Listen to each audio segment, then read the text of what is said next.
contentment. Now ask yourself, when was the last time you actually felt that? It's a problem that goes to the heart of the human condition. In this video, we're going to give you a roadmap and 10 strategies for achieving inner peace right now, in the chaotic, stressful real world. Our first technique might surprise you. Many people think you create inner peace by imagining rainbows and unicorns and all the food you can eat. Sound like a paradox, but the more you think about it, the more it makes sense. There's an old saying, if you want peace, prepare for war. The equivalent for inner peace is, if you want inner peace, imagine difficulties. So many of you would probably think you should never imagine difficulties to avoid having them. But Stoicism says no to that. Stoicism teaches us that difficulties are coming. There's no way to totally escape them. You have to prepare for difficulties, plan for them, and act as if you're going to face difficulties in your life. You will. So go ahead. Give yourself permission to imagine difficulties. Imagine meeting someone who's not nice, who doesn't get along with you today. Imagine your plans being messed up because of circumstances you can't control. Think of Marcus Aurelius, who told himself every morning, "Today, I'm going to meet meddlesome people, ungrateful people, annoying people." Marcus Aurelius, an emperor, was as powerful as an American president, yet he too had to deal with this. That's just life. When you do this exercise, when you actually imagine these conditions, you prepare yourself for facing them later. It's a mistake to think that you can just make the right choices and life will never be difficult. Life is always going to be difficult, and mentally, you should be prepared. You should train yourself to expect this. You should even go a step beyond and train yourself about what you're going to do when those conditions appear. For this exercise, you can think about the things that might go wrong today and then make plans to deal with them. As an example, I have a lot of things going on every day, and if I'm not careful, I can easily lose the time which I have carefully saved up to do those things.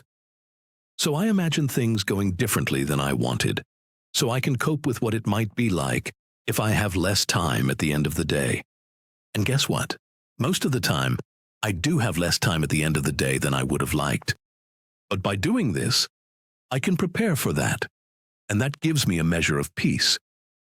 If you do this, then when something difficult happens, you've already mentally put yourself in a zone for it. If you thought that could happen and thought about it, you'll be much better prepared if and when it does happen. So the first strategy is to imagine difficulties so that when they happen, you'll be less stressed out and more at peace. That brings us to our next point. Things are going to go wrong. That's how life is. Stoicism deals with reality as it is, and not how we would want it to be. Our second technique embraces this. It asks us to practice radical acceptance, even when it's hard. Radical acceptance means that we accept things once they happen as things that are happening, which we can no longer change. You have to be careful with this, but instead of pushing back against it, which is most people's impulse, I want you to try to sit with it for a moment. Just think and know that things that frustrate you are going to happen. A great example is the internet. Right now, there's millions of people who believe dumb things, and you will never ever be able to convince them all to think better. Because there's so many of them, and there's only one of you. And most of us have a lot of higher priority things to do before you have the luxury of arguing all day on the internet. So that's an example of something that we have to accept. There really is no way to change it. You can't change the thoughts of millions of people as a regular human being on any kind of realistic timeline. It just is the way things are. What this strategy is asking you to do is to really dig into your place in the world and think about the way that things are. The example I've given is that lots of people will continue to think dumb things, but there are a lot of other things like that which are going to continue to be true also. The way that your city is run is going to have problems. The way that your country is run is also going to have issues. Your government might shut down. By the time that kind of problem trickles all the way down to you, it's too late to stop it. Know that this problem goes beyond politics. Think about it at the level of your own life. For example, a lot of us have to work really hard for the money that we make, and it doesn't ever feel like there's enough time to relax or to enjoy ourselves. But that's how it is.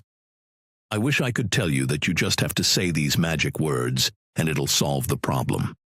But there are no magic words that can stop the natural and inevitable difficulties of life. That's what radical acceptance is about. It's about seeing how things are and then accepting them on that level. And that can help because when we do that, we get less stressed out. We know some things are out of our control, and what we need to do when we encounter those things is accept, not fight. Doing that can give us a measure of inner peace. For example, if we have a hectic schedule and we're always dealing with stressful things, it can easily become too much for us. That costs us our inner peace. And that's why our third technique is to give yourself a measure of inner peace by building white space into your schedule. That is, include breaks and include extra time in your schedule. It's so easy in the world we live in the productive and efficient modern workplace, to fill up 100% of your schedule with activities. That's a recipe for burnout and for being exhausted all the time. Note that you can do this and still work hard. The point is that there's a limit you need to remember. Remember, there's only 24 hours in a day. You've got to subtract probably a third of those hours for sleep. And then of the time that's left, you're still going to have to do the laundry and take out the trash and do stuff which shrinks your time even more.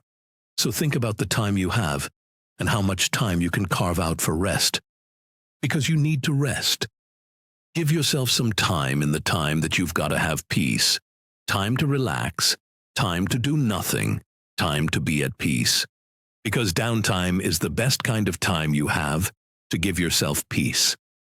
Give yourself empty time when you can relax, when you can look out the window, when you can go for a walk, and when you're not being bothered or worried about a deadline hanging over your head or a bill you have to pay or anything. So look at your schedule and create dead space to create inner peace for yourself. You deserve it, and it will definitely help. Now, so far we've talked about circumstances and conditions, and those are real, and they're always going to be out there. One thing the Stoics talked about is things you can't change and things you can change. One of those things you can change is people, but you have to be careful because you can only change them so much, especially when you've got other things you need to focus on and do. People have a huge impact on our inner peace and our inner life. There's a few things you can do to deal better with people, but one of the simplest ones you can do is our next technique. You can simply stop trying to change people. The easiest way to apply this is at the points farthest from your circle, since it's hard to change people who barely realize you exist. You can change the partner you live with the most. You can change family and friends a little less. As you move away from that, be realistic about what you can do. Don't try to imagine you're going to give them a total personality makeover, especially if they're not open to it. And even if they are, be realistic. How much are they really going to change? So stop expecting too much change from the people around you if it doesn't look like it's going to happen. If they're uncooperative, then change probably isn't in the cards. Lower your expectations to what's realistically possible instead of what you want to happen. A bigger problem nowadays is that we look at the internet and we see lots of people further away from us and we think we can change them. And that's pretty hopeless, honestly, most of the time. At least for the people around you, you can talk to them and deal with them. You have a chance of changing them. But once your presence just becomes words, and you're dealing with people who have the opposite point of view, it becomes really hard to make any progress.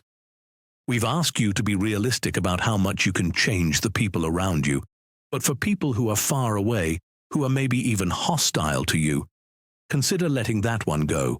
Nobody wins battles like that very often. Besides, there are better uses for your time. You may not be able to change some people, but that doesn't mean you can't do anything. The people around us affect our inner peace, which is why it's important to be selective about who those people are.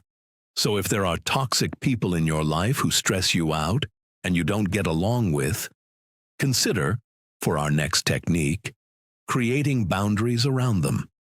Consider talking to them less often. Maybe you have to talk to toxic people. If you do, try to make it structured.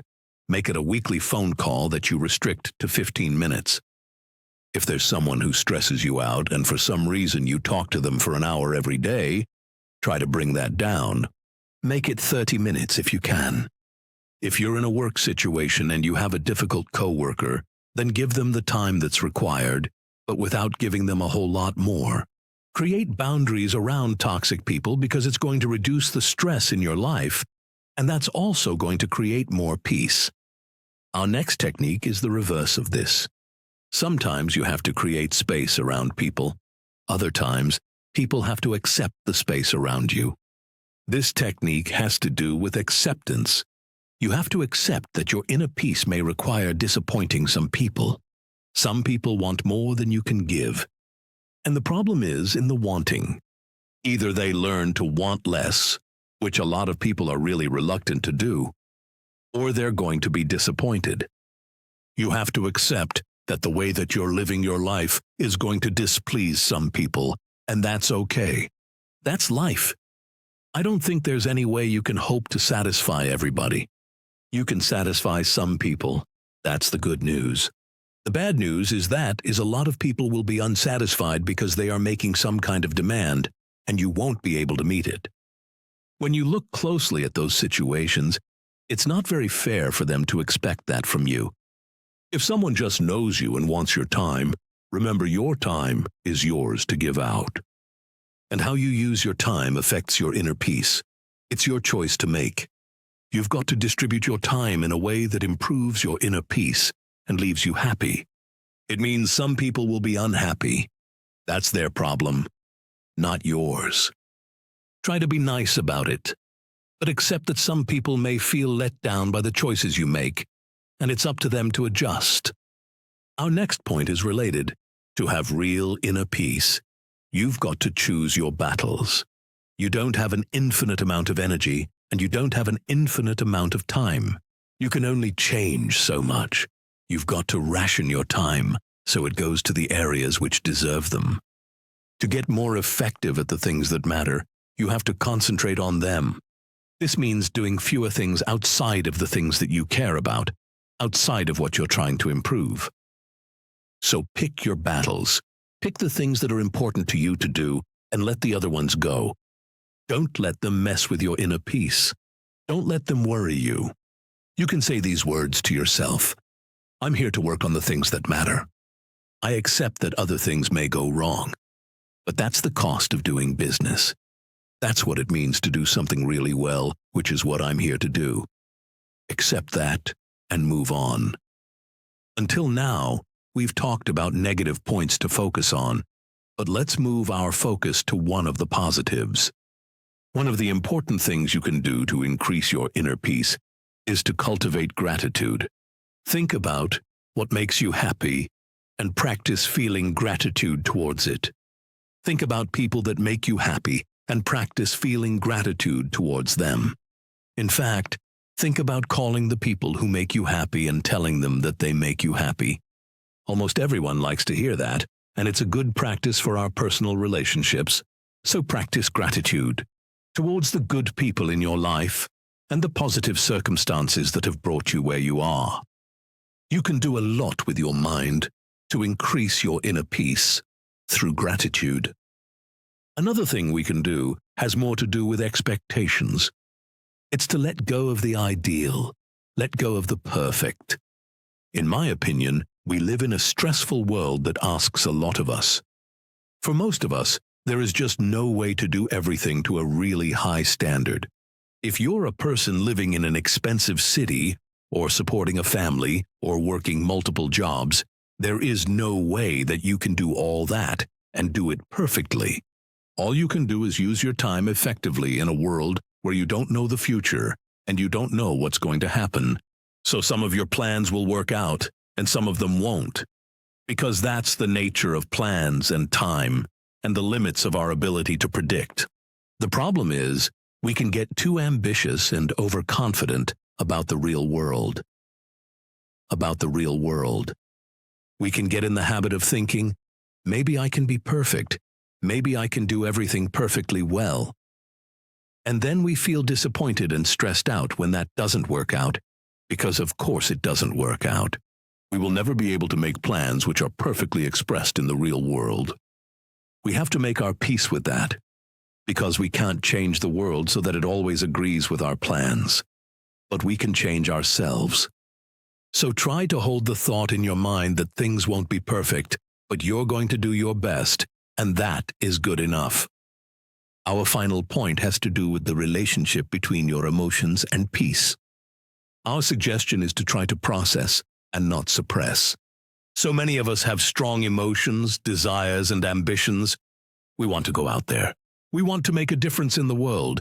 We want to make money. We want to give ourselves a vacation and material advantages to our friends and family. As those ambitions pile up, our feelings start becoming ponderous and hard to carry. It adds a lot of stress and a weight that's not conducive to relaxation.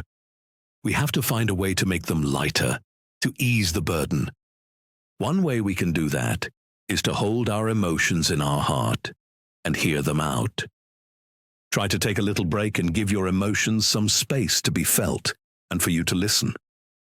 Oftentimes, our emotions are telling us important things about our progress and our place in life. In order to benefit, we have to listen to them.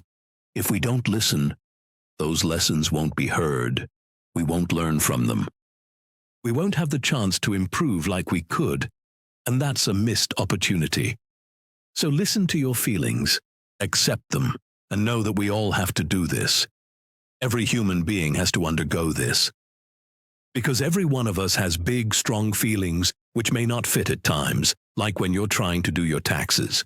But even if you don't have the time to feel those feelings right now in this moment, you will have time eventually. You'll have space eventually. And when you do have that time and that space, use it to examine your emotions as a path towards inner peace. That concludes our roadmap. You're now equipped with 10 strategies you can use to feel inner peace. Use them, and your peace will increase. Let's recap. First, imagine difficulties. Prepare for setbacks, so you are less stressed when they inevitably occur. Second, practice radical acceptance. Accept things that are outside of your control, distinguishing them from what you can control. Third, build white space into your schedule. Create buffer time and dead space for rest and mental decompression. Fourth, stop trying to change people. Ration your energy by accepting people as they are, especially those outside your immediate influence. Fifth, create boundaries. Around toxic people. Establish firm limits on time and access to protect your emotional space. Sixth, accept disappointment as a trade-off for peace. Prioritize your peace, even if it means saying no and disappointing others who demand too much of your time. Seventh, choose your battles. Focus your finite energy on the things that truly matter to your values and goals, letting the small stuff go. Eighth, cultivate gratitude. Actively reorient your mind away from deficiency and toward what you already have and who you love. Ninth, let go of the perfect. Abandon the exhausting pursuit of flawlessness and accept that your best effort is good enough. Finally, 10th, process your emotions. Listen to your strong feelings and desires to learn from them rather than letting them pile up and create stress. In the end, this is a kind of work that every one of us must learn to do on our end. Ultimately, inner peace is about having a good relationship with yourself. Stoicism teaches us how to do that, partly by accepting what is, and partly by having good practices like gratitude and relationships with the kind of people who can help us feel more at peace. If you do these things, you will see a difference. You will see improvement. And from that point on, it's just a matter of doing it over and over and better, regularly, until peace is yours. Thank you for listening. We'll see you in the next one.